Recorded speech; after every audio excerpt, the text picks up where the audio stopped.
Welcome to Chillin' 101. We hope this video helps. You start by gathering the exact modules. DSB for channel management, a 5, 1 DAC for source decoding, and matching Class D amplifiers.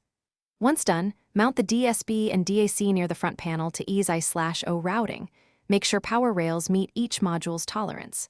Crimp and label every connector for FL, FR, C, LFE, RL, RR so you avoid swaps. Solder ground returns to a single star point to minimize hum. Double-check pinouts before powering anything. Now you assemble the amps and set up DSB routing. Fit each Class D module to its heatsink and run short, twisted pairs from DSB outputs to amp inputs to reduce interference. Configure crossovers. Set center around 80-120 Hz and LFE low pass at 120 Hz.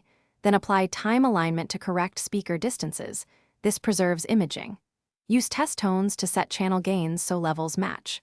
Finally, add local decoupling caps and a common mode choke on the supply to avoid oscillation and noise.